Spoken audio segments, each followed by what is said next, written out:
How do you become a World Barista Champion? Today, we have a treat in store for you. Our guest today, winner of the World Barista Championship, friend of mine and former colleague, Anthony Douglas. Anthony's journey to victory is a story everyone can relate to, whether you work in coffee or not. After years of coming up short, only just, Anthony continued to persevere and push through the pain to win the World Barista Championship on home soil. I've known Anthony for nearly 10 years now, and as we'll elaborate on in the podcast, he pushed himself to victory despite numerous setbacks. If you're an aspiring barista, get your notebook out because you'll want to keep some of these down on paper. Anthony Douglas, welcome to the podcast. Thanks for having me. Welcome to the It's Just Coffee podcast. Yes. It's just coffee. It's just coffee. So it's good to be here. We usually say at the same time, 3, 2, 1. It's just coffee. So I'm hoping you've seen that. Yeah. How are things, Anthony? Welcome. Thank you. Thanks. It's good to be here. It's I've interviewed you once before. Yes. But it's definitely good to have a take two now. Yeah, absolutely. Congrats on the podcast. It seems to be going very well, and thanks for having me. Things have been good. I've just started picking up again in terms of busyness and commitments, which has been good. I had a bit of a slump for a while and sort of just took some time to relax and have my foot off the pedal and just take everything in. But now I'm sort of back into it again. I'm feeling the motivation, feeling the drive. Mm-hmm. So yeah. Well, we usually start the podcast off with a bit of coffee news. So I'm gonna read you a few news stories and get your opinions on them as well. So sure. Anthony, Liam, hit that button.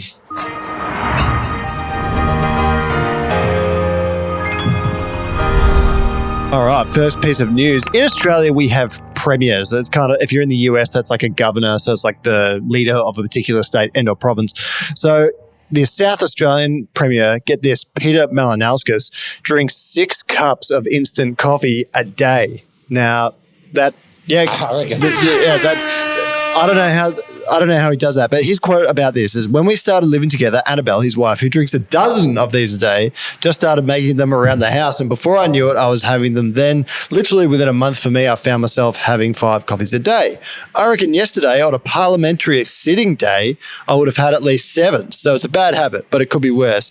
And then get this. He says, in South Australia, we do coffee far better than the rest of the nation.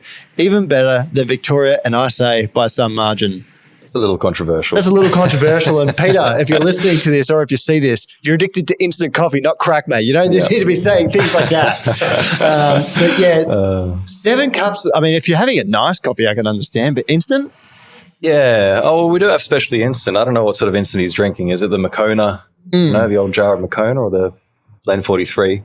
Well, Axel actually do some excellent instant coffee, and maybe we should arrange to send the Premier of South Australia a bit of instant coffee. Yes, I don't know. I need to get him on the path. Yeah, Peter, we've got a present coming for you, courtesy of the World Barista Champion. Number 2, so Los Angeles Rams wide receiver Cooper Kupp has started a coffee brand called Dodo Coffee. Does anyone here follow NFL? Not too much, sorry. Oh, man, no one in Australia follows the NFL. I'm like the Lone Ranger. Houston Texans, I love you. But anyway, so superstar wide receiver now sells blends and some single origins under the specialty brand called Dodo Coffee. Kupp, for those of you who don't know, is the star player for the Los Angeles Rams. He's a wide receiver, so he catches the ball. Dodo also has a brick and mortar store located in Arkansas.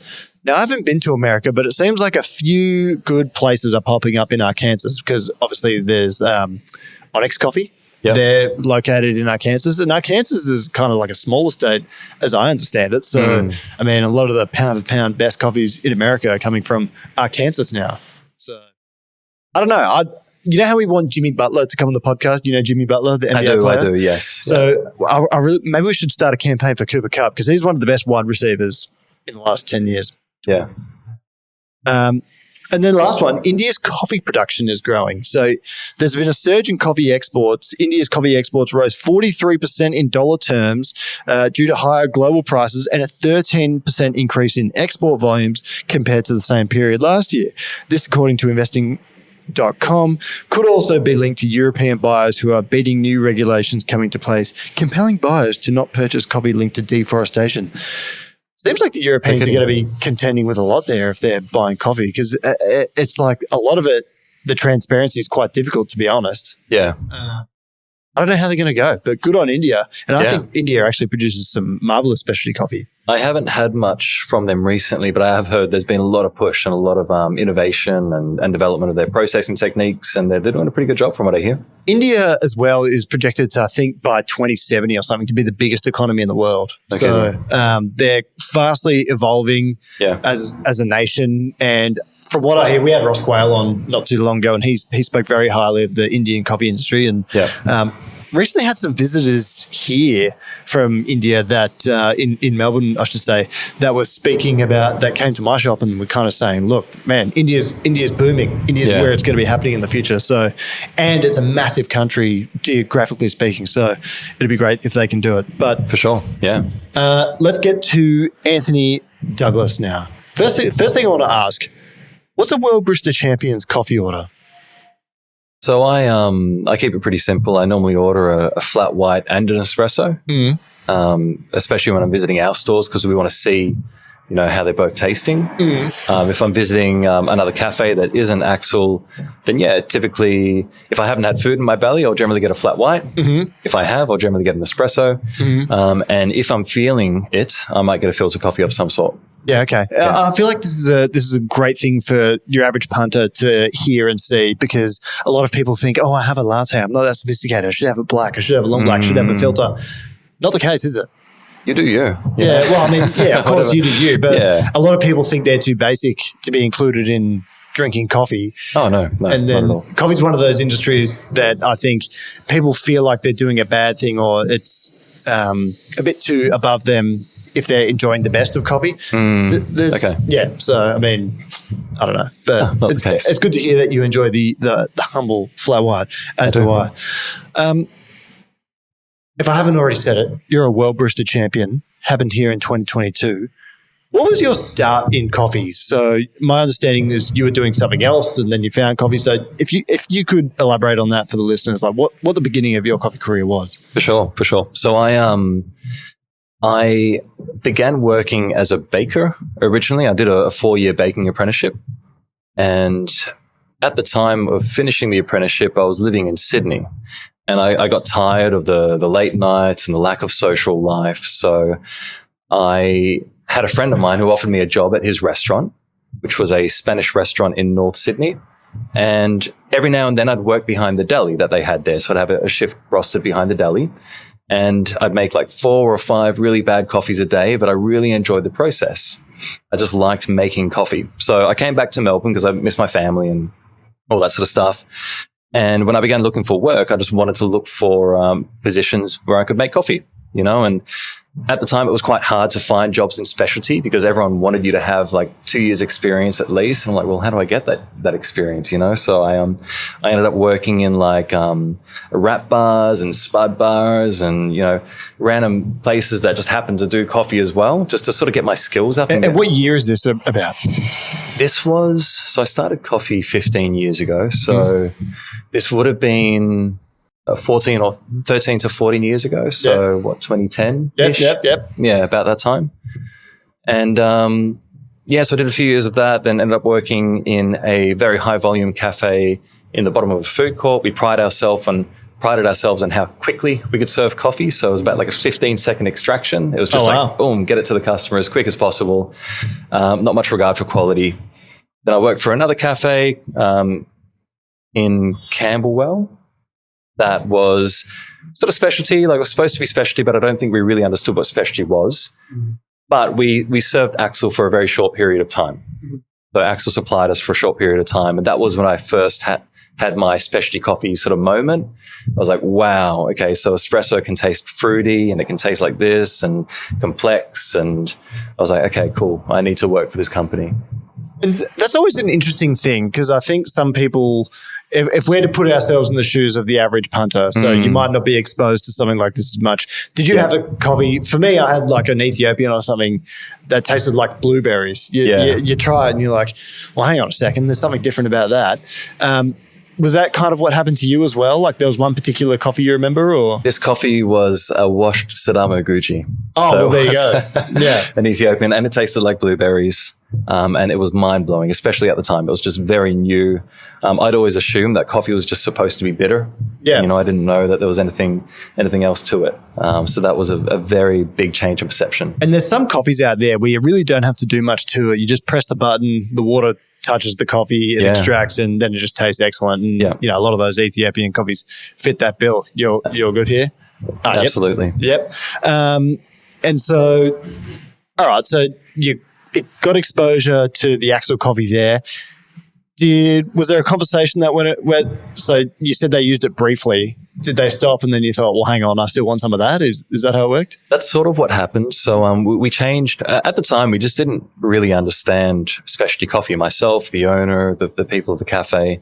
So we didn't appreciate it, you know, and we didn't see the value in spending extra money for this particular coffee. You know, obviously I had an amazing experience and I loved it, but the owner especially wasn't quite on board with it.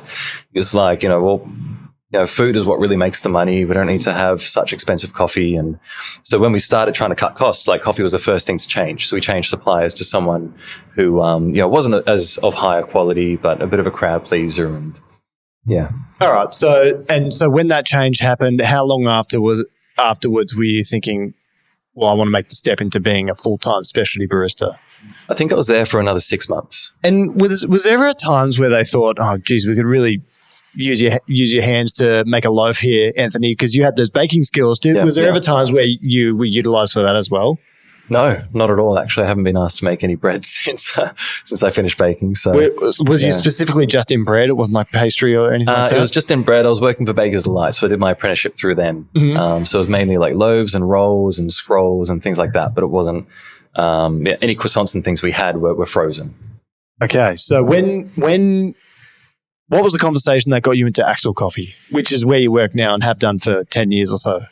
Yep. So that first experience was the only specialty experience I had, and I wanted to work in specialty coffee, but I didn't know of any other companies. So Axel was where I went. I visited them a couple of times prior, buying coffee for the previous cafe. So if we needed a single origin or something like that, we weren't really set up as a wholesale account, but we just we'd buy the occasional coffee from them.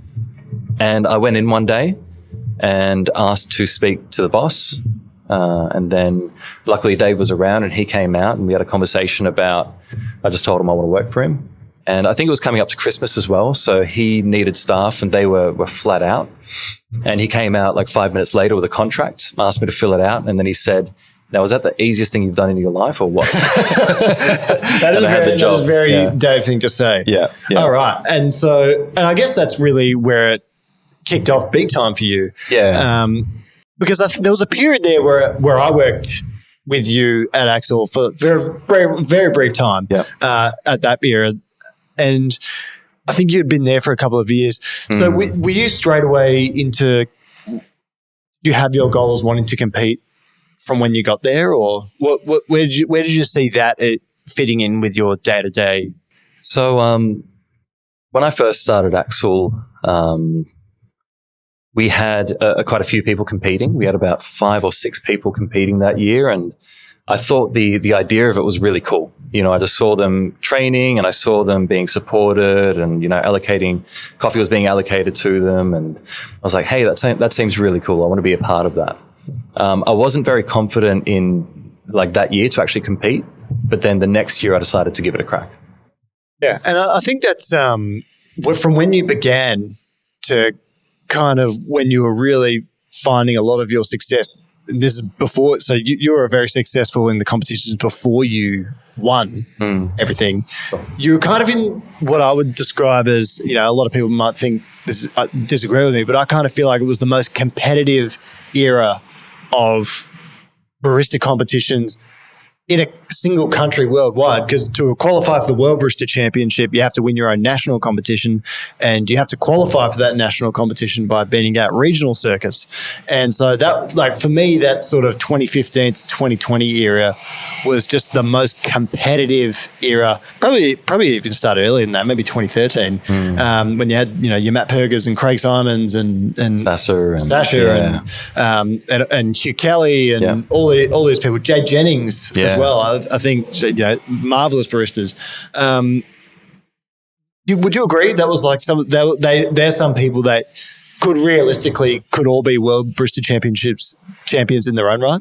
Absolutely. You know, and I think that's one of the reasons why it took me so long to win the nationals, and one of the reasons why Australians, when they reach the World Championship, they're so prepared, because they've spent so long just trying to beat all these other people in their national competition, right? So like I spent, you know, 7 years just trying to beat the Craig Simons and the Matt Pergers and the Hugh Kelly, and they smashed me every single year until I could finally, you know, step up on the world stage. So that's something I want to dig deep, go a little bit deeper on, if I may. Yeah. So you're able to sort of talk about it fondly and smile about it now, but what was it like at the time? Because for me, it's like, geez, this is like climbing, you know, the wall that separates the Westeros to the wildlings in Game of Thrones. It's kind of like scaling that. Yeah. You know, remember when Tormund Giantsbane is scaling up that? That's kind of like what you did, in my opinion. I think it's an Everest-like hill. Is that kind of what it was like for you? Yeah, it was hard work. It was very hard work, you know, and considering the experience they had in competition, it was hard for me to go into a competition and with the expectation that I was going to win. But look, you know, at the end of the day, I just focused on becoming better and better each year, and my scores were gradually improving year after year, and you know, I sort of knew where I was going wrong, and eventually you've already made all the mistakes, you know, so you end up having that time where you hit that run, and yeah. How many years did you compete before you won the Australian Barista Championship? 7 years. 7 years, okay. Yeah. And so I guess that breakthrough moment is what I'll ask you about now, because obviously you've had to do so much preparation 7 different times, and then to finally break through. There was some interesting parts. Well, I'm fortunate enough to know, because I've been around you. So there was one competition where you and I competed against each other. There's, you know, really, well, I consider it a cool shot of myself coming third, you coming second, and Jack Simpson coming first. Yep. So Jack, most recently, the second place in the World Barista Championship. And we did a great video on him, and we're going to get him in on the podcast soon. That was also kind of like a bitter pill to swallow at the time, because you'd been working for so long, and I think Jack in his second year he beat you in that one competition. And that was a bit of a sore point for a little bit of time, wasn't it? Yes. And how did you, what were you feeling at the time? Was that kind of like, well, I'm doing all this work and then someone could just come in and beat me? I think and within your own team as well? Yeah. So I think I've always, I'm sure a lot of competitors do the same. I know a lot of them do, but I always placed a lot of pressure on myself to do well. And, you know, there was definitely a correlation between the amount of support I was getting from Axel and other people for that matter, and how well I felt I needed to perform on stage. So in my point of view, I think that was like my 4th year competing or something along those lines. And I was like, okay, it's my 4th year. I should be getting better at this, and I'm getting all this support, and I had a lot of expectation on myself. And then Jack sort of cruised in, and it was his 2nd year competing, I think it was. And he blitzed me in the regional championship.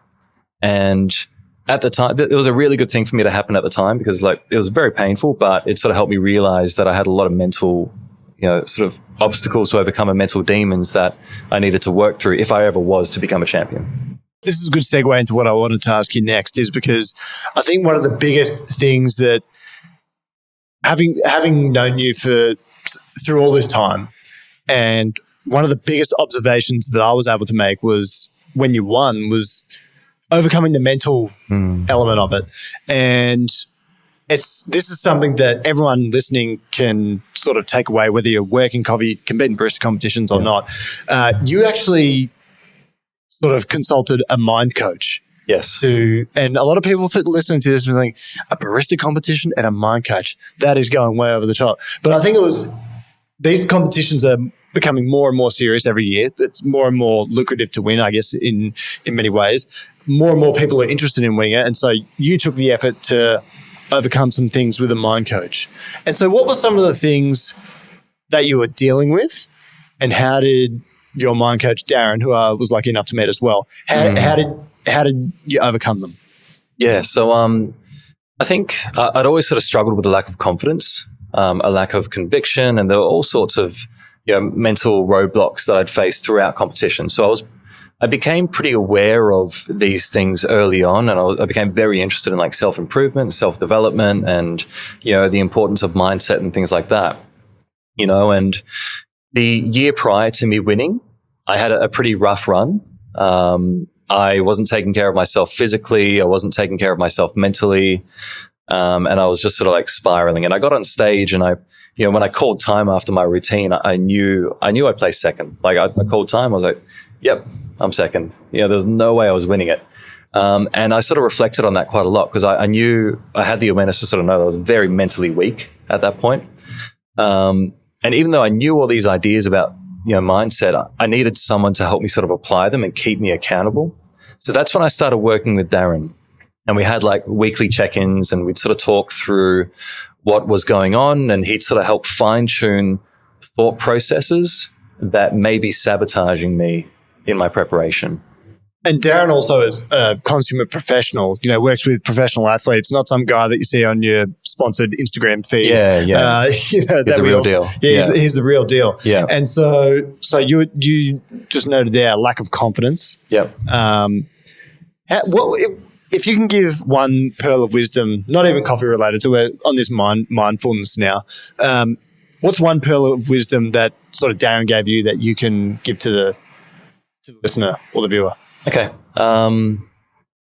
One thing that comes to mind, and he had lots of things that he gave me, but one thing is to talk to yourself like you're your own best friend, right? So, for example, there were plenty of times where I'd wake up in the morning, I'd be too overwhelmed to even get in the training room.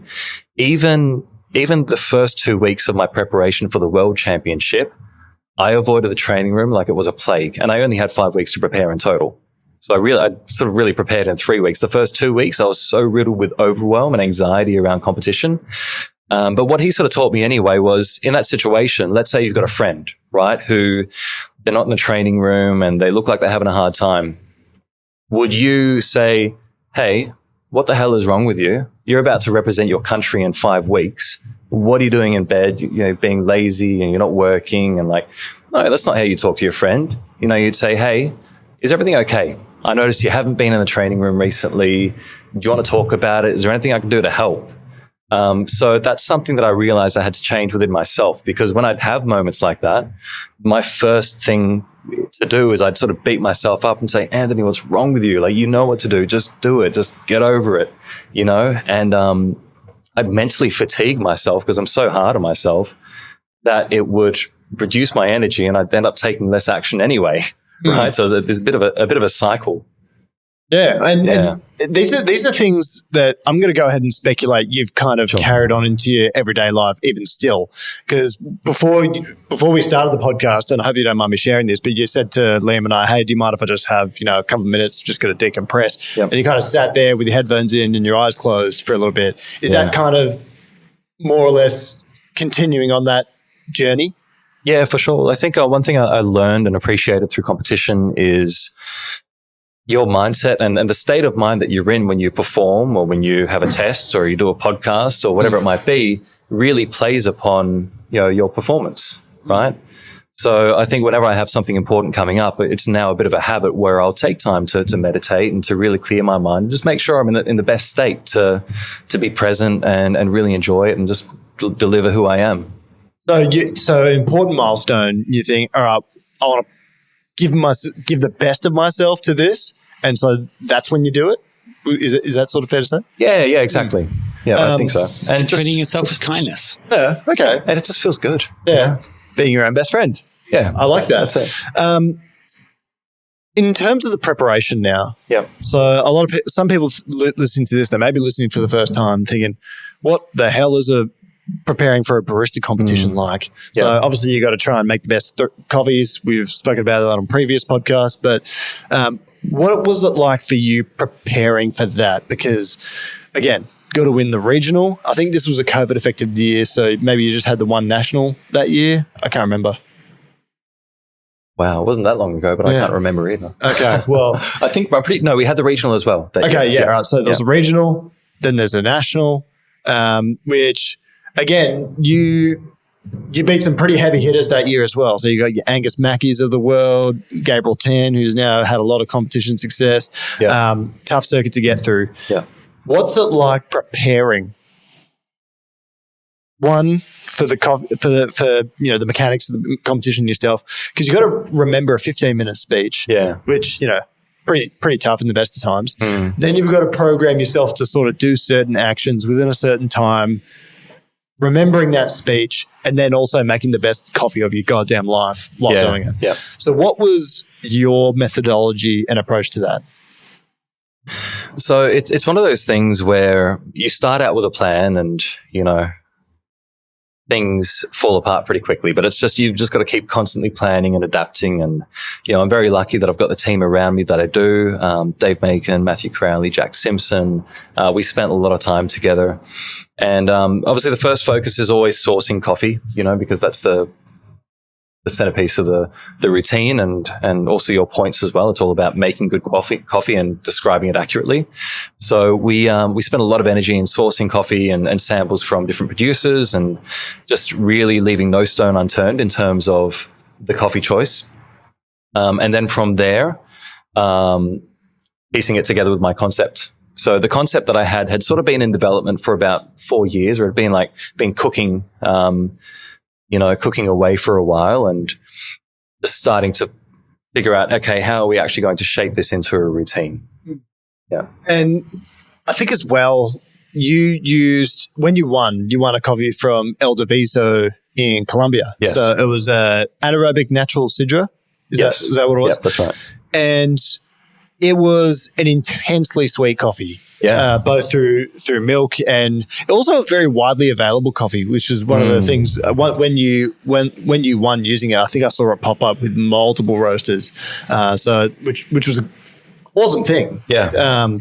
But in a way, I remember working with the coffee, because now it's coming back to me. It wasn't a regional, and when you won the regional using it, you sold some to me, and. It had quite this is not taking shots at producers or anything, but it had quite a lot of Quakers in it. Okay. And so I remember sorting through it, and this is just a layer for barista competition for people to know about. So Quakers is kind of like a defect in a coffee bean. Would you say? Yep. And if you get, I think even one in among whatever amount of beans are in an espresso shot, it could ruin your whole. It can make your coffee tastes a little less good. So, absolutely. I remember actually seeing some photos of you, Matt Crowley, and Jack Simpson going through kilograms of coffee and sorting through Quakers.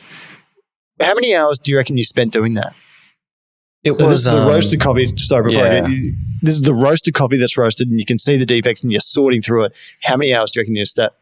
Yeah, so it wasn't just Quakers too, but it was just any variation in the beans. And that's one of the things you find too with a lot of these extended fermentation coffees is there does tend to be a bit more variation in the way they process and the way they dry and ultimately how they roast. When we sorted the final batch for competition, like the roast I was going to take on stage and use as potentials, I think it took us 5 hours for the three of us in the training room. We cranked some music. We were listening to all sorts of stuff. I think Britney Spears came up at one point, and we just cranked through it and just sorted out any beans that were a little too dark or a little too light, or Quakers, or and this is just some of the painstaking work that goes into it, I guess. And one thing that I'll commend you on, and I'm surprised you didn't sort of mention about this, maybe don't want to be self-congratulatory or self-ingratiating in any way, but you're one of the most organized people I've ever met. So, Anthony has, you start the day with a diary, right? And you're always filling out your diary, and you're very, very meticulous. about your diary. Yep. How did, I guess that's a superpower, and sort of how did you use that to the best of your advantage when you were preparing for these things and to compete? Yeah, well, I think I think a big concept of mine in the competition was to leave no stone unturned. So what that meant was anytime I had an idea of something I should do or I could do, I wrote it down and I experimented with it or I explored it in some way or another to come to some sort of conclusion. And that's what I feel helped build the rock solid confidence that I had going on stage, because I knew that I had explored everything and I created a cheat sheet of exactly how I was going to make coffee. And, I think the level of complexity of a routine or preparation that you want to undertake will always be limited by the level of your organizational system. Right. So if you don't have a system built up. Just repeat that again. The level of complexity that you want your routine to be or that you want your preparation to be is always going to be limited by the level of your organizational system or your productivity system or whatever you want to call it. Right. So in order for me not to be limited, I really try to make sure that I have a system that really helps me keep track of all those open loops and track them and manage them in a way that I feel confident that they're dealt with. Right? So what's in practice? What's an example of that? So I mean, you're so organized that this can't go wrong. What's an example? As in of the system itself, or like when you're applying it to competition when you did. So so give us an example that. Well, I think I just wanted to remove as much doubt as possible. And I wanted to standardize as much as possible. So many baristas spend months and months and months preparing and they go to all this hard work, but then they unfortunately they don't deliver that on stage because of silly mistakes. They forgot this item, or they forgot to cut their coffee open at the right time, or they didn't find the right age for their coffee, or they haven't practiced their setup time enough. All these little things, just these little logistic and organizational things, like I had my setup time mapped out. It was a 53-step setup time, and I had that as a workflow, and I memorized every single one of those steps. So I could recite it to you, not now, but at the time I could, So my setup time was mapped out. I had my practice time mapped out. Everything was just standardized as much as possible. Just so I was replicating the same experience on stage as I would be back home in the training room. Was there ever a moment where you thought to yourself during, I guess I'll ask you about the Worlds year. By now you're really competitive. Actually, no, I won't. I'll ask you that the whole time. Sure. Was there ever a stage where you're just thinking, fuck this. Why am I doing this? This is so hard. I spent so much time doing it. I drive myself crazy drinking all this coffee. And I kind of feel physically unwell when I'm even just tasting coffee and having to spit it out. Yeah. Was there ever a moment where you just thought you were going to go crazy? Yeah, so many times, especially, well, firstly, every time I'd finished a competition, and this was before I won, I would be like, geez, why am I doing this? I'm never going to do this again. And then sure enough, I'd get the itch. But especially my preparations earlier in competition when I really had some pretty poor mindset attached to my preparation, and I was just burning the midnight candle, and, I wasn't really eating well and no social life, just compromising relationships left, right and center. And yeah, that was when I was like, yeah, fuck this. This isn't sustainable, I didn't give up, thankfully, at that time, but I definitely need to figure out what I could do to try and make it more sustainable and more enjoyable. I guess it's and you remember producer Liam about this when we did the review of Mikhail and Jack's routine, and Mikhail had kind of said himself, because, I think him and Jack are kind of going, or he's just been through, and Jack, probably still has a bit of his competition career to go, is that he said he went through the fire. And it kind of sounds like, you did go through the fire, and part of Mikhail's story, who is our reigning World Barista Champion, current World Barista Champion, is he had been there 2 times before at the World Barista Championship. So, he's got some serious miles in the tank as well. Yeah. So it's kind of good for me to kind of hear that as well. Interesting synergy between you two, because people just, it doesn't matter what type of competition it is, whether you're doing CrossFit, bodybuilding, pickleball, or barista competitions. I really respect people that dedicate so much time to something and then achieve it. So I think there's an interesting piece of synergy in there. I feel the same way. I think too, a lot of the reason why people don't succeed in certain things is just purely because they give up too early.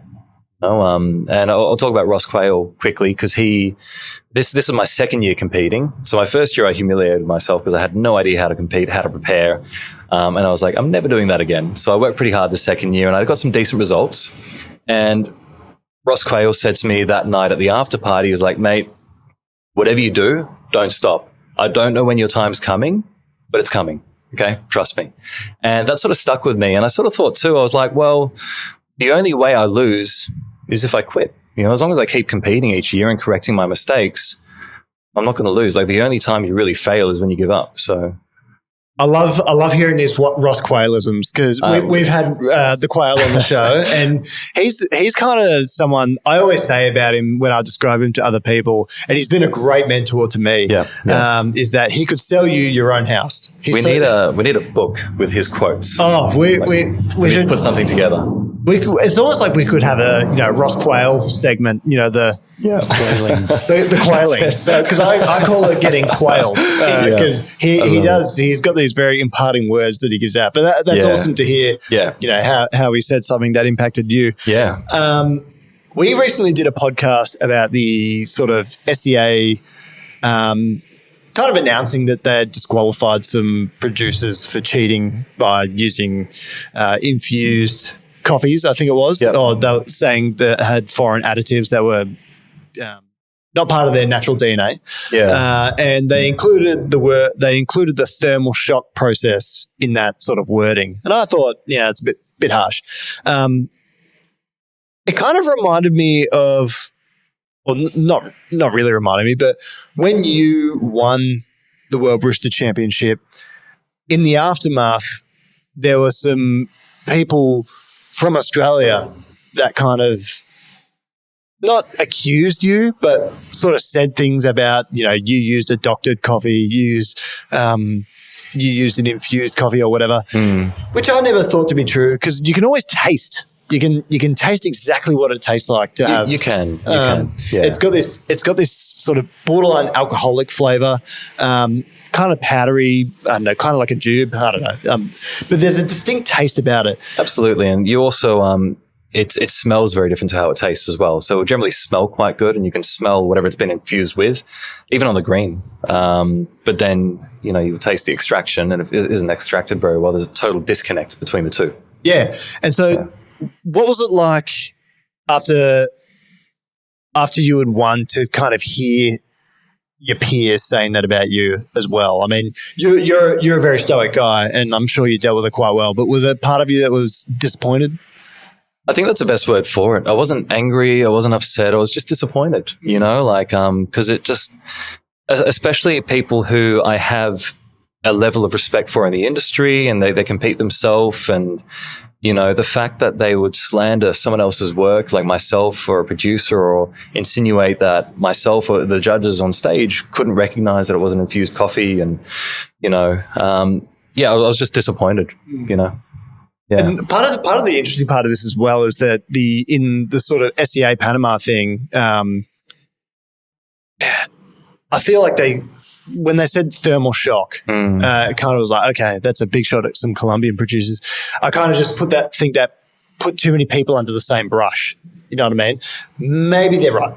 Maybe. But I don't know. I just don't like hearing about those things. In terms of, like, for the record, and I know we're talking about this again, but I firmly believe that infused coffees, co-fermented coffees, do not belong in a Best of Panama or a Cup of Excellence competition. Yep, I agree with that. There's an argument for having them inside a World Barista Championship because it's like, I think it's too hard to police against it because to test for it, you would have to, it would be at great expense. But yeah, I mean, what are your thoughts on that? I agree. I think they should be judged under a different category. I think there's a place for them in the market, and I think if they want to have their competitions with infused coffees, they do need to be judged separately. As far as being on the World Barista Championship stage, unfortunately, well, not unfortunately, but we as baristas, we simply have to use coffees. If we want to score well, we need to use coffees that align themselves to the score sheet. And particularly the year that I won, I needed a coffee that was big and had definable flavor notes, right? To tick that accuracy of flavor box. I needed a coffee that was sweet, right? So to increase the taste experience, it was textural, and not that the coffee I used was infused, but extended fermentation, like those sort of coffees tend to perform a bit more favorably, and it's just the way the score sheet's been set up. Yeah, maybe I don't know how they can iron it out, but I mean, it'll be.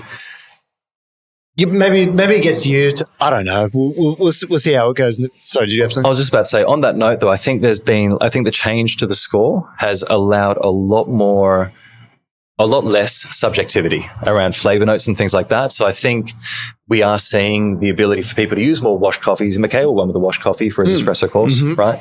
And coffees that don't have those punch you in the face flavor notes and are more nuanced and more complex. This is the thing about barista competitions, is that there's no clear way to win. I always say to people, there's sort of rules and guidelines, but cup tasters of all the things is the only one where there's a pretty clear, objective way to win. Yeah. You sort the most correct amount of cups within a time frame. Yeah. Latte art, brewers, barista, there's no clear way to win. Yeah.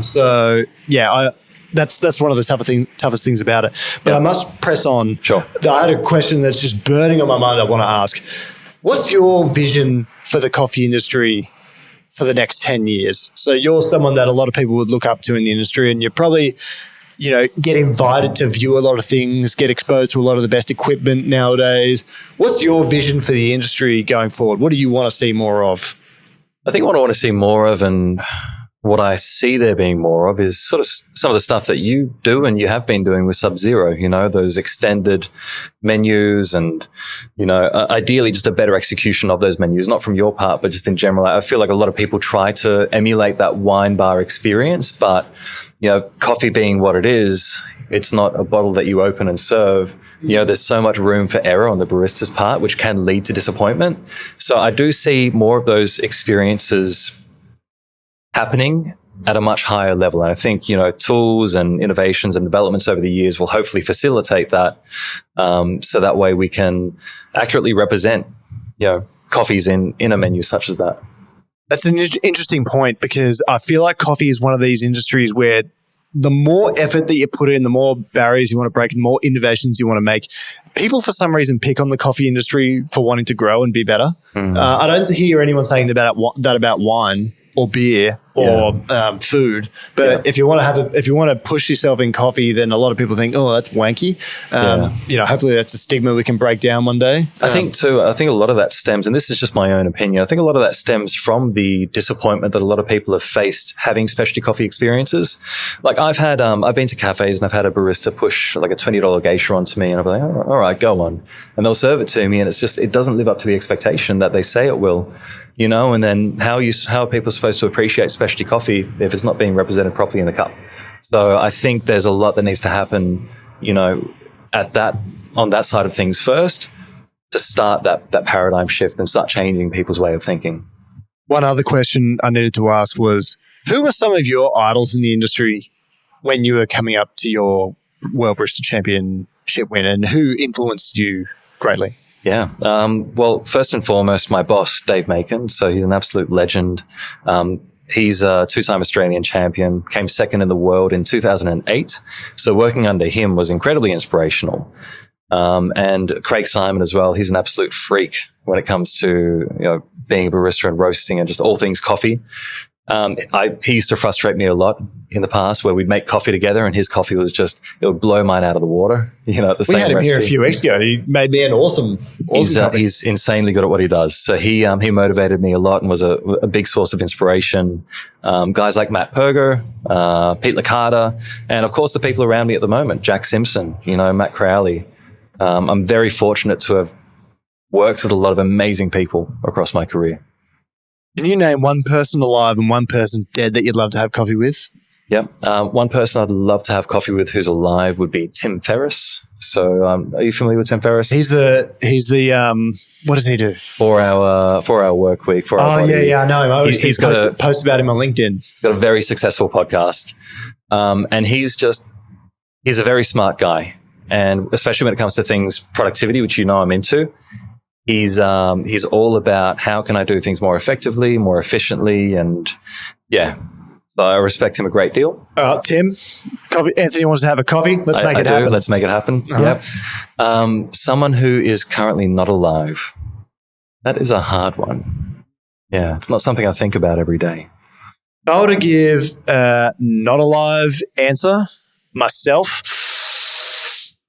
well, hold on, I'll go my alive one first. Michael Jordan. Yeah. I'm a huge basketball fan. Would love to have coffee with Michael Jordan. That would be totally 100% awesome. Dead? Oh, Marcus Aurelius or, Julius Caesar or something like that. He actually came to mind, Marcus Aurelius. Like, I'd love to talk to some sort of Stoic philosopher or, yeah, that'd be cool. And just how, how there's the internet thing about the Roman Empire, what's the man's Roman Empire these days? Just how they built infrastructure and stuff back then and, how they actually thought about things back in the day. I find that quite interesting, I haven't looked into that side of it, but yeah. Well, so we lock in Marcus Aurelius for your... Sure. Okay. Yeah. All right. Last question before the next two segments. What would you like people to remember you by? Anthony Douglas, what do you want when you're retired or it's all said and done, or even if you stop right now, what would you want people to remember you by? Good question. And this is something I've thought about recently. I'm scared of people remembering me as the 2022 World Barista Champion, and I've thought about this a great deal because I don't want that thing to be my identity. But I would like people to remember me as... within the world of coffee or just life or... Yeah, both. Both, yeah. Within the world of coffee, I want people to remember me as having an impact and helping support people on their journey in coffee, I suppose. So a little background to that. I spent a lot of my career training people and I have a great deal of fulfillment from doing that, and I've learned a lot over the years and I've been lucky enough to have done so. So I'd like to pass a lot of that on. So if people can sort of remember me as... hey, this guy's helped a lot of people make really good coffee all over the world. I think that'd be pretty cool. Life? In life, just someone who gave their all to everything they did and lived without regrets.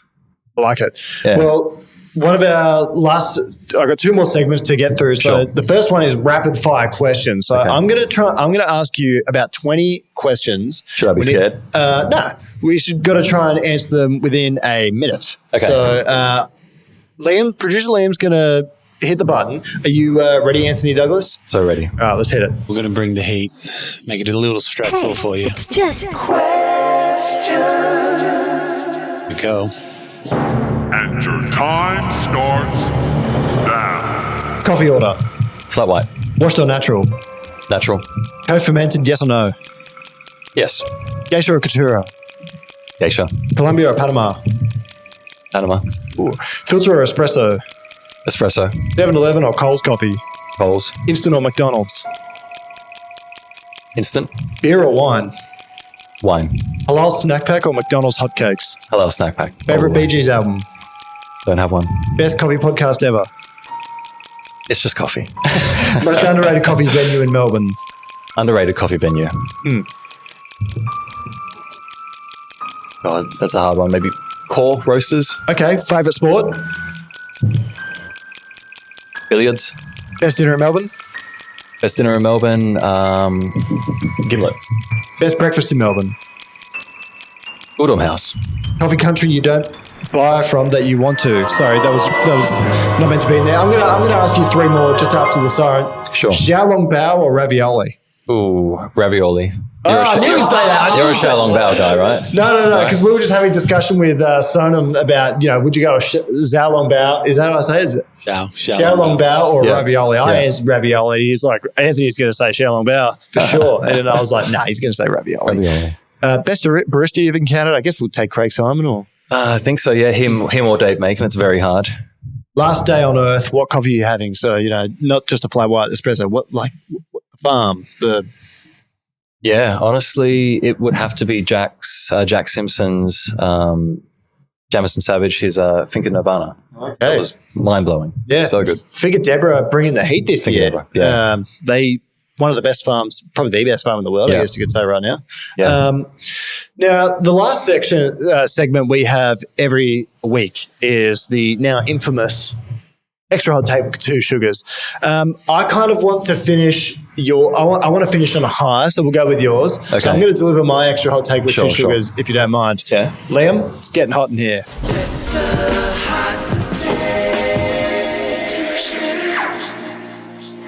Guys, my extra hot take with 2 sugars is there's no such thing as a coffee snob.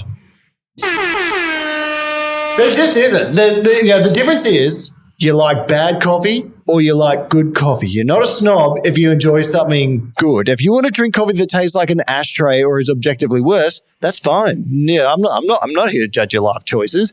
But don't call someone else a snob who's like, I enjoy the good stuff. Remember that line, and we've quoted this before on this podcast, like Quentin Tarantino in Pulp Fiction, where he's like, I don't know how good the coffee is, okay? I'm the one who buys it. When my wife goes to the store, she buys shit.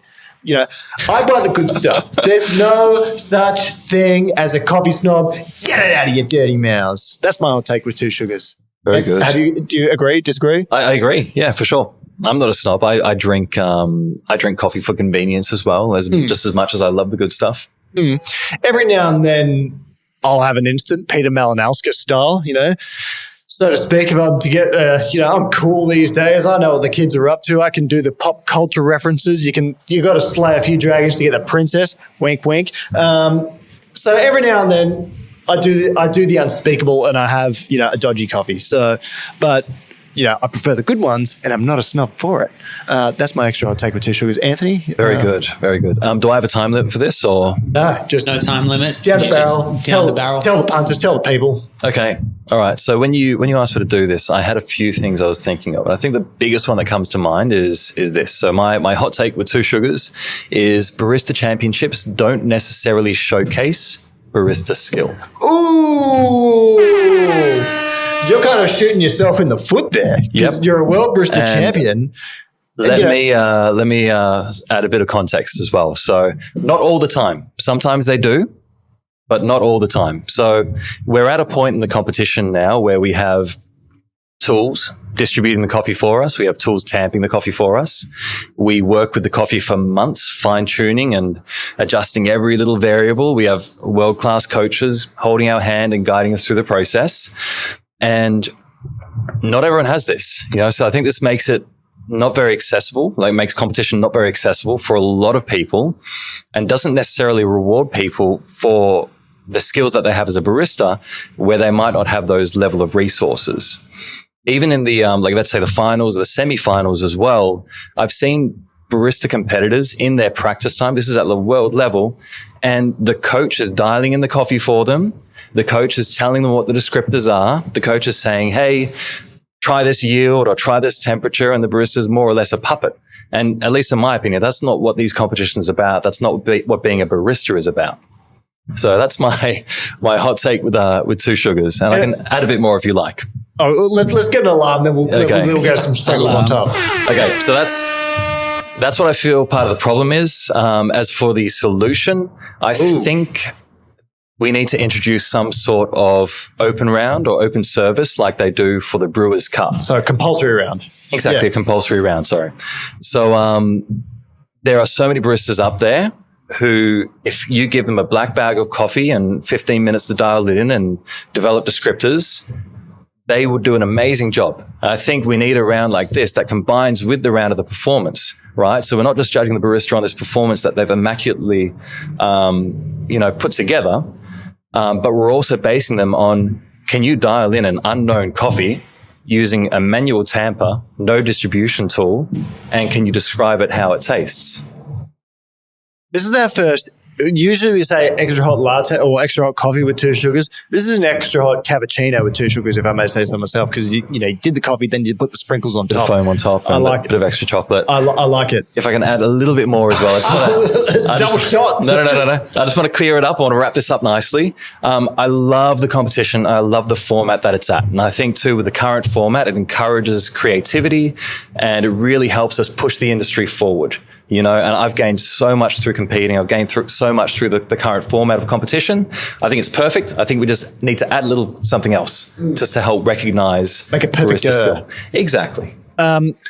One thing that we kind of discuss as a group, like myself, Liam, Rowan, and Sonam, is particularly about this kind of space. So there's ideas that we have about trying to uplift the competition to make it so that there's, I think barista competition will become a really calendar event for a lot more people, not necessarily that work in the industry, because right now it seems like it's people that work in the industry and suppliers essentially of machinery and stuff like that. Yeah. I want to make it like a event where so many more people are interested in it and want to be a part of it, and it's just a genuinely good thing. And I really do think that's the future of it. And one day we can get the common man, the punter involved, and I'm looking forward to that For sure too. And as far as making it more accessible, so New Zealand's already doing a bit of a compulsory service, in that they'll give competitors the same coffee to dial in. And I think Australia's adopting it this year as well, which I think is a massive first step, at least in the regional level, of encouraging more people to compete, because we're not seeing enough people getting involved in competition, and the level of resources that people feel they need and the level of competition that we're at is intimidating for a lot of people. So I think we're starting to head in that direction, but yeah. Well, I like that. The extra hot and strong cappuccino with 2 sugars, delivered by one Anthony Douglas, World Barista Champion. It's been an hour. I won't keep you for any more. Thank you so much for joining. It was a pleasure. Thank you. That was a very good extra hot take with 2 sugars. Thank you so much again. And as always, guys, and we say it at the same time, remember, it's just coffee. Well, that's a wrap for episode 19. Cool. Thank you. Love that. Nice work.